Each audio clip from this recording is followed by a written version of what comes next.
한 권의 책을 통해 북한에 대해 조금 더 알아보고 통일에 한 걸음 더 다가가보는 시간, 통일 책방 함께 읽는 통일. 이번 시간에 소개할 책은 북극성입니다. 북극성은 함경북도 청진 출신으로 2005년에 한국에 온 김정혜 작가가 쓴 장편 소설로 한 여성의 생존 투쟁기인 동시에 북한의 신분 차별을 다룬 사회성 짙은 소설이기도 한데요. 이 북극성의 저자 김정혜 작가님 모시고 이야기 나눠보겠습니다. 어서 오세요. 네, 안녕하세요. 김정혜입니다. 작가님 반갑습니다.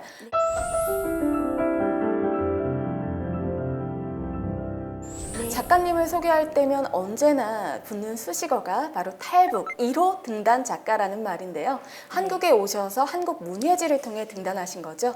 네, 그렇습니다. 제 전에도 많은 사람들이 탈북을 했잖아요. 네. 탈북을 했고 한국에 입국했고 하는데 그래서 저는 1호가 될 줄은 사실 몰랐어요. 근데 1호가 됐네요. 당선 소식을 듣고 너무나 기쁘셨을 것 같아요. 어땠나요? 네, 그렇습니다. 저는 처음엔 믿기지 않았어요. 네, 그래서 사실인지 몰라가지고 다시 제가 어떻게 등단이 됐냐고 하니까 등단이 됐다고, 그리고 그 심사위원님들 다 이렇게 눈물 속에서 이거를 평가를 했다, 눈물을 흘리면서 평가를 했다, 이렇게 정말 감동적인 소식도 들었습니다. 그 작품이 바로 밥이라는 제목의 단편 소설이죠. 네, 북한의 그렇습니다. 실상을 고발한 21세기 탈출기라는 그런 평이 있는데 네. 어떤 얘기인지 소개 좀 부탁드릴게요. 우리 딸이 어느 날 밥을 딱 한 번만 실컷 먹고 싶다고, 그때는 정말 애가 너무 야이고 말라가지고 뼈밖에 없었거든요. 그리고 크지도 못해가지고 정말 눈 뜨고 볼 수 없는 그때로서는 그랬어요. 근데 그 가느다란 손을 딱 지켜들고 이렇게 한 번만, 엄마 딱 한 번만 밥을 실컷 먹고 싶어, 이러는 거예요. 그때 제가 아주 가슴에 칼이 박히는 것처럼 그렇게 아팠던 그 기억을 되살려가지고, 그래서 제가 그 말을 들으면서 이 사상이 필요 없구나, 이념이 필요 없구나, 사람은 밥을 먹어야 되겠고, 밥을 먹어서 살아있을 때야만 사람이다, 이런 생각을 딱 하면서, 그래서 그때 얘를 살리기 위해서는 탈출을 해야 되겠구나, 그때 처음으로 탈출에 대한 생각을 가지고 있었어요. 네. 그리고 그것을 바탕으로 해서 밥이라는 소설을 썼습니다. 네. 그런데 특히 이 북한에서의 삶을 소재로 작품을 쓰시는 특별한 이유가 있을 것 같아요. 네, 이게 우리 그 북한이라는 것은 이게 지리상으로는 얼마나 가깝습니까? 뭐 차로 뭐 1시간도 아니죠. 저쪽에 그 임진강 쪽에 가면 소리치면 들릴 정도로 그렇게 가까운 거리에 있지만은 정말 땅끝이라는 생각이 들었어요. 이 한국에 와서. 왜냐하면 너무나 모르는 거예요. 안다고 하는 사람들도 마주 앉아서 얘기를 하다 보면 북한에 대해서 뭐 정말 그림을 보듯이만 알지, 그 내막에 대해서는, 그 체제의 속성에 대해서는 너무나 모르더라고요. 네. 그래서 제가 이 작품으로 생생하게 그려야 되겠다. 그래가지고 북한 사람들이 살고 있는 생활을 그대로 그리는 것이 저희 그 작품의 이런 태도라고 할까요? 네. 네, 그렇거든요. 근데 우리가 살아온 그것을 생동하게 그리다 보면 체제 비판적인 내용이 나오게 되는 거죠. 네. 김정혜 작가님의 자전적 소설이라 할 수 있는 이 북극성. 빛이 보이지 않는 어두운 사회를 살아가는 한 여성에게 닥친 역경과 고난, 그 속에서 살아남기 위한 투쟁과 인간답게 살기 위한 마지막 선택까지, 그 여정을 따라가 보겠습니다.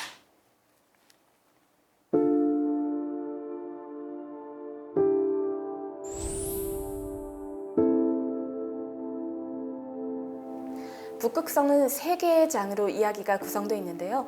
그중 첫 번째 장의 제목이 백지에 떨어진 먹물입니다.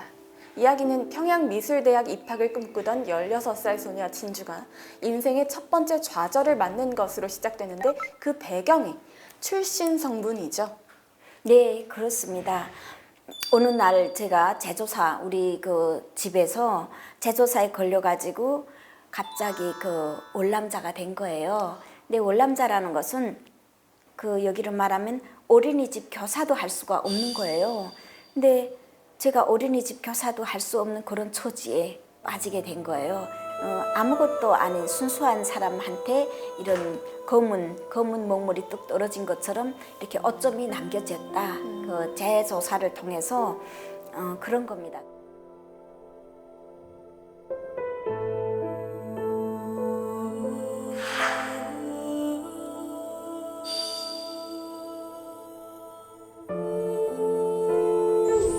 앞서도 언급했지만 이 북한에서 성분 제도라 하면은 이 피살자 가족 그리고 월남자 가족 이렇게 분류가 되는 것 같아요. 이 성분 제도에 대해서 구체적으로 좀 설명 좀 부탁드릴게요. 네, 북한은 그 핵심 계층, 당을 위해서 충성을 할 수 있는 핵심 계층하고 뭐 시기에 따라서 이랬다 저랬다 독려할 수 있는 사람 독려 계층, 그리고 그 제일 마지막에 죽어도 그 북한을 반대하는 적대 계층 이렇게 나뉘거든요. 근데 제가 그 어느 날에 그냥 적대 계층이 된 거죠. 네. 그래서 그 적대 계층 이게 세 가지 성분 사회가 또 그 세부적으로 나눠지는 게 51개 계층으로 나눠져 있습니다. 그렇게 북한은 촘촘하게 주민들을 계층으로 나눠서 관리하거든요. 네, 그렇습니다. 그런데 북한에서는 표면적으로는 이 성분 제도를 공식적으로 인정하지 않죠. 네, 그것은 대외적으로는 그렇죠. 대외적으로는 우리나라는 뭐 사회주의, 뭐 인민공화국이다 이렇게 하는데 사실상 그 우리가 살아보면 사는 그 내부 체계는 그렇게 되게 철저하게 관리가 되어 있습니다. 그걸 뛰어넘을 수 있는 사람은 거의 없죠. 그럼에도 불구하고 진주는 신분을 바꿀 수 있을 거라는 희망을 버리지 않는데요. 이 돌격대라는 곳에 들어가 몇 년간 고생하면 입당할 수 있을 것이라는 희망을 품고 평양행 기차에 오르는데요.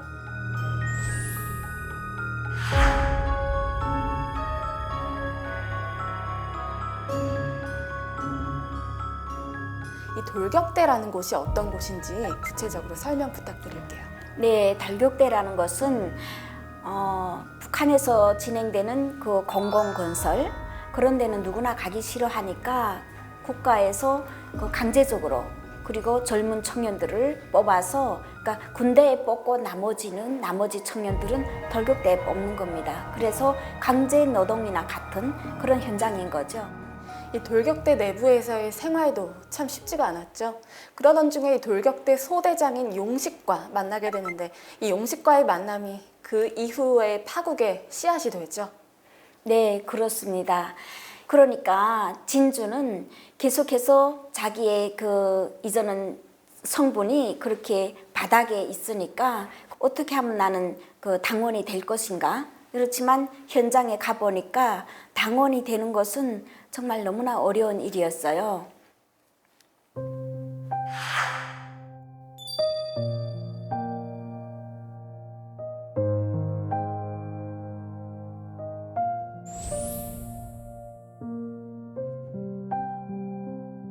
그래서 거기에서 그 영식의 청원이 있을 때 그래서 성분을 바꾸는 이런 기회가 될 수 있겠다. 이런 생각을 가지고 진주가 그 영식이와 결혼을 하게 됩니다. 그러면 북한에서 이 결혼을 통해서 여성이 신분 세탁을 하거나 신분 상승을 이루는 그런 것이 가능한가요? 네, 여성들이 그 얼굴이 이쁘거나 그 다음에 그 남자들의 마음에 들거나 부모들이 마음에 들면 그렇게 그 좋은 집으로 시집 가는 경우가 있어요. 그런 경우가 있는데 시집을 가서 그 힘 있는 집이면 그 여자의 성분을 바꿔줍니다. 네. 다 이렇게 절차상 밟아가지고 아주 바닥에서부터 그 성분을 다 바꿔서 자기네한테 지장이 없게 하기도 하고요.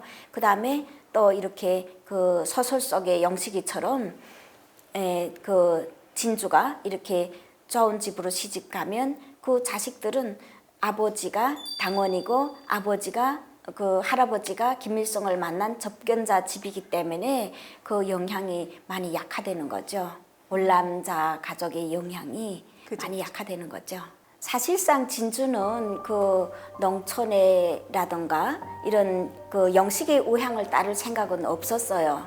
예, 없었는데 그 진주는 그 자기의 성분을 바꿀 수 있지 않겠나. 그게 그 북한 주민들이 일반적인 생각이거든요. 그 자기의 성분 그 계층에서 벗어나고 싶은. 네. 그래서 사회적으로 좀 더 높이 상승해가지고 좀 사회적인 그 역할을 좀 할 수 있게끔 이런 자기뿐 아니라 자기 후세들에까지도 거기에 신분 제도가 영향이 미치니까 그걸 어떻게 하나 탈출할 수도 있지 않을까 이런 생각을 가지고 그래서 영식이한테 영식이의 결혼 청원을 그것을 받아들이게 됩니다. 아, 그렇죠.